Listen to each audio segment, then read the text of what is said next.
जय हिंद सर। जय हिंद। ये जिहादी सुअर कुछ बोला कि नहीं? नहीं, अभी नहीं। इसे मुझे हैंड ओवर कर दीजिए। इसकी खामोशी को इतना तोड़ेंगे ना कि ये उन तमाम जगहों से बोलेगा जहां से आवाज आती है। शेर जब पिंजरे में बंद हो तो बच्चे मूंगफली फेंक के मारते हैं। गलत फहमी में है। शेर नहीं, सुअर है तू, और तुझे झुंड में ही पकड़ा था। समझा? अफसर, जिगरा है तो बाहर निकाल के मुकाबला कर, पता चल जाएगा कि हम गलत फहमी में है या तू और तेरा मुल्क। चल, ये भी गलत फहमी तेरा दूर करता हूँ। चल। Shivam, control yourself. ये तुम्हें हाइपर कर रहा है। सर, ऐसे मच्छरों को मसलने के लिए मैं ऑल टाइम हाइपर रहता हूँ। चल। ये जानबूझ के ऐसा कर रहा है ताकि यहाँ से फरार हो सके। इसे इसके हाल पे छोड़ दो। कब तक चुप रहेगा? कभी तो अपना मुंह खोलेगा। चलो।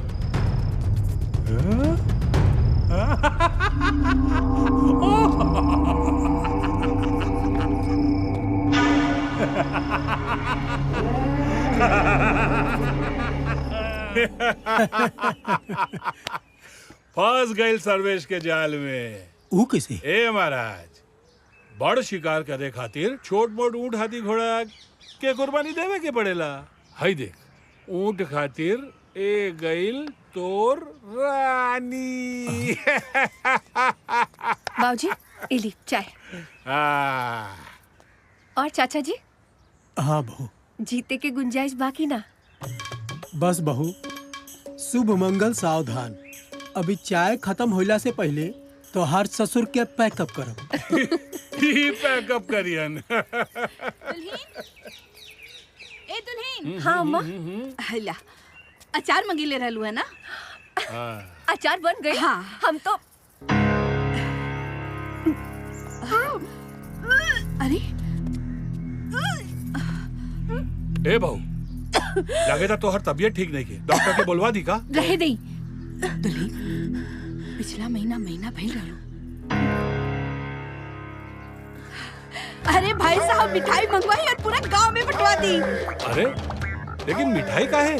काहे से कि रहुआ दादा बनने वाला पानी। ए पप्पू के बाबूजी, ए पूजा के बाबूजी। अरे मोहन सोहन सुजान भैया यादव, जल्दी आवा और लड्डू पेड़ा बर्फी राउंड लेके पूरे गांव में बंटवा दी। हम दादा बनने वाला है। जय हिंद। हाँ शिवम, एक सेकंड। प्रणाम बाबू जी। आशीर्वाद आशीर्वाद आशीर्वाद। ए बेटा सुना जी। एगो बहुत बड़ खुशखबरी बा। का बाबू जी? हम दादा बने वाला हैं। ठीक है जी। प्रणाम। प्रणाम प्रणाम।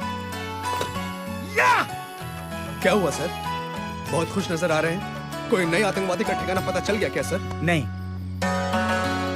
जो हिंदुस्तान पे बुरी नजर डालेगा ना, उसकी मौत तो पक्की है। और जो मुझसे बच जाएगा, उसका छाती छेदने वाला मेरा बेटा इस दुनिया में आ रहा है, ये पता चला है। बधाई हो सर।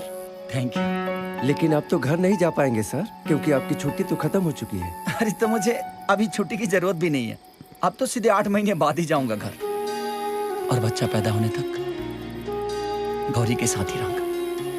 क्योंकि मैं चाहता हूँ कि जब मेरा बेटा इस दुनिया में आए ना, तो मैं गौरी के सामने रहूं। खिलौना ले लो, खिलौना। खिलौने वाला आया, खिलौने वाला। रंग बिरंगे खिलौने लाया। और का रे? ते अब खिलौनों बेचे लगले है का? अरे ना माई, हम खिलौना नहीं की बेचो।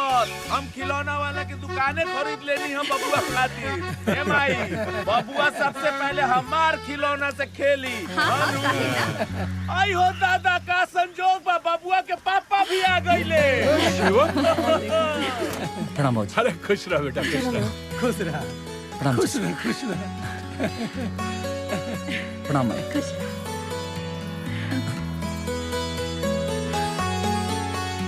अरे ये सब काय खातिर तैयारी चलता? अरे बेटा, झूला बनावत आनी। जेकरा के भी बबुआ से खेले के मन करी, वो आके झूला झूला ली। ऐसे हे बबुआ, जाना तारा, बचपन में तोहरा खातिर भी ऐसे न झूला बनवले रही जा हमनी के। चाचा जी, हमरे परिवार के प्रति रोलन के प्यार और स्नेह देख के ऐसा लगा था कि हम किताबे के कोनो जरूरते न रहे। अरे माई तनी हमरो के तो सेवा करे के मौका दे। पहले हमके सास के फर्ज निभावे दे, बाद में ते सेवा कर ली है। हाँ हाँ काहे ना, सब भइले के बाद तो करबे करबा। पहले तो ते संस्कार भूल गइल बड़ी। चल प्रणाम कर चल। हां खुश रह, थोड़ा सा शाम के मिलब हम। चलो ए माई देखी है जहाँ जे 2 घुट अंदर गइल नु दोनों जना के अंग्रेजी भर भर के बाहर आई। चाचा एगो तनी भारी अंग्रेजी हमरा के दे द, चला के मारी जे का परवा फाड़ दी। भाई रे हाँ एकरा विदाई के तैयारी जितना जल्दी हो सके शुरू कर दे। हाँ नु तारा कहला से भागेम, हम ना भागेम। अरे चुप कर रे, तू दोनों की झगड़ा बंद करे के उपाय हम कर देले बानी। का? अरे एकर बियाह तय कर देले बानी, अगला पुण्यवासी के मुहूर्त बा। एकर बियाह तय हो गई अगला पुण्यवासी में? एने कोनो दिन रहल का? चल कोनो बात ना, आगे जाए के तकरा बढ़ले बा ना चाचा। कोनो दिक्कत नहीं, अगला पुण्यवासी ले झेला ही के पारी। कुछ दिन के बाद बच्चा चाहिए आफत चल जाई। ये कुछ दिन की बात सोच करके हमर मन घबराए लागता। हमर बिटिया जब से अपन हो संभलस, हमरा के कोनो बात की तकलीफ नहीं होके देलस। हर काम में हमर हाथ बटोलस, हमेशा हमरे आगे पीछे लागल रहे। इस संसार के नियम है, बिटिया पराया धन होले और माई बाप अपने बिटिया के कन्या दान करके बिटिया ऋण से मुक्त हो जाले।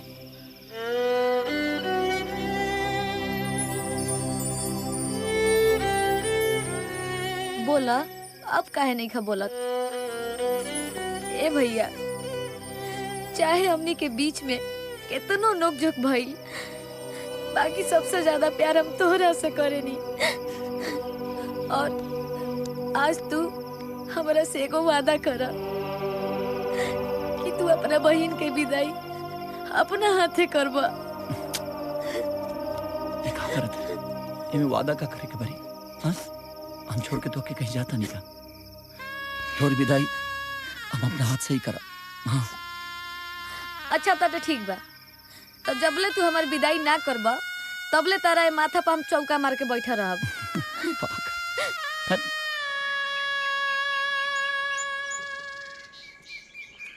डॉक्टर साहिबा सब ठीक बा ना? कोनो चिंता के बात तो नहीं के? घबराए के कोनो जरूरत नहीं के, 1 सप्ताह में नॉर्मल डिलीवरी हो जाएगी। नमस्ते। लाई हमरा के दी। आई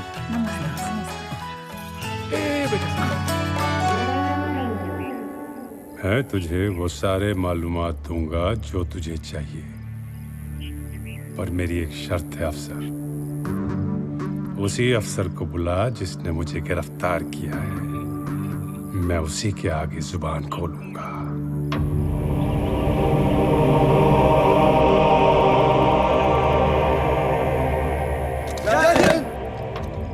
जा अफसर जा, जल्दी जा, कहीं गजनवी के इरादे फिर ना बदल जाएं।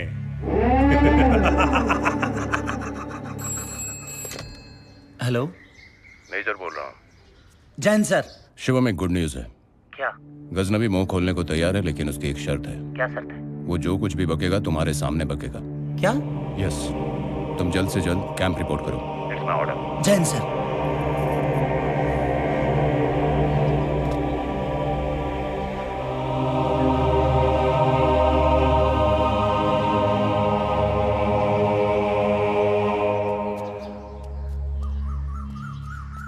ए जी का भइल? बुलावा आ गई? है नहीं देखी? दिल छोटा मत करी, फर्ज सर्वोपरि होला। और रउवे तो कहत रहनी है कि हमरा यहाँ आए के का जरूरत बा। पूरा गांव वाला तो बटले बानू हमार देखभाल करे खातिर, तो चिंता कौन बात के बा? जब रउआ लौटे नू तब अपना बाबू के साथ खूब खेला, अपना कंधा पे बिठा के पूरा गांव घुमा दे। चिंता मत करी, हम ठीक रहे। हिंदुस्तान के हर हारू फौजी बॉर्डर पर दुश्मन के सामने जानता रहो काहे कर पावेला। कैसे कि ओकरा पीछे हारू फौजी की पत्नी के ध्यान हौसला साथ में रहेला जे न तू आज हमरा के देता। अभी तक लेता हम तो के दिलो जान से प्यार करत रहनी, लेकिन आज से हमरा दिल में थोड़ा प्रति सम्मान और श्रद्धा और बढ़ गई।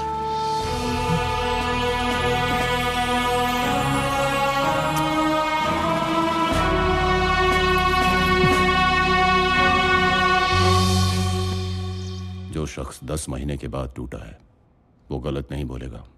मुझे उसकी इंफॉर्मेशन पर पूरा भरोसा है। ओके सर, तो नेक्स्ट ऑर्डर क्या है? शिवम, मैं चाहता हूं कि तुम एक छोटी सी टीम लेकर उनके घर में घुसकर उस आतंकवादी ग्रुप को नेस्तो नाबूद कर दो। यानी सर्जिकल स्ट्राइक? यस, कुछ ऐसा ही समझ लो। और हाँ, ये मेरा ऑर्डर नहीं है, तुम इसे मेरा सुझाव समझ सकते हो। सर, आपकी सलाह हमारे लिए किसी ऑर्डर से कम नहीं। शिवम, ये ऑपरेशन पूरी तरह से अनऑफिशियल होगा। No problem sir. Good, go get ready for mission तबाही। Yes sir.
लेफ्टिनेंट शिवम, अपने आप को बहुत शातिर समझते थे ना, आखिरकार फंस गए मेरे और गजनवी की चाल में। जो शख्स 10 महीने के बाद टूटा है वो गलत नहीं बोलेगा। तुम यहाँ आए नहीं हो, लाए गए हो। हिंदुस्तानी फौजी सातिर नहीं, होशियार होता है, और तुमने हमें यहाँ बुलाकर अपने मौत को दावत दी है। अपनी फिक्र करो काफिरों। एक काम करता हूँ, तुम्हें आसान मौत मरने का मौका देता हूं। खुद को गोली मार दो, वरना अगर हम मारेंगे तो तुम्हारी मौत का मंजर बेहद खौफनाक होगा। बिलाल, खुदकुशी को तुम्हारा मुल्क मर्दानगी समझता होगा, लेकिन हम बुज़दिली मानते हैं। हम भारत के वीर हैं, दुश्मनों के खून के नदी पे उनके लाशों का पुल बनाना जानते हैं। भारत माता की।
मांगे अगर के वो छल्ली बना दे पसीना, मांगे अबूबा चाहे जो गिराए लहू को बना दे पसीना।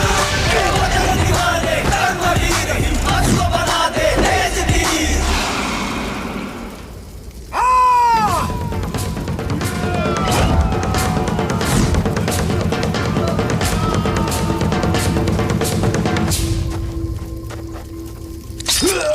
रंग दे बसंती रंग दे, रंग दे बसंती रंग दे, रंग दे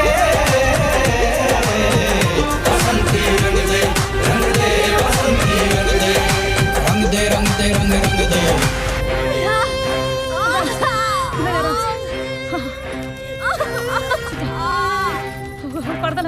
जबले तू हमारी विदाई ना करबा तबले तारा है माथा पे हम चौका मार के बैठा रहा।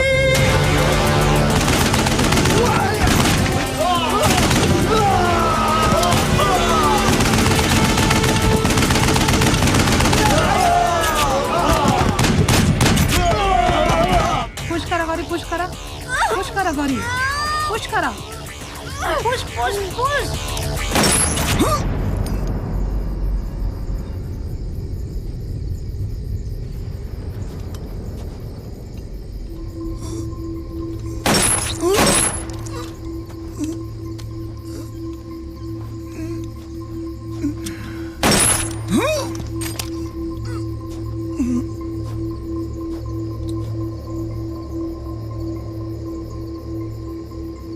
क्या बिलाल, दिखा दी ना अपनी जात? हमेशा की तरह आज भी पीछे से वार किया ना? अगर हिम्मत है ना तो सामने से मार। हाँ, मार। चल तेरी ये ख्वाहिश भी पूरी कर देता हूँ।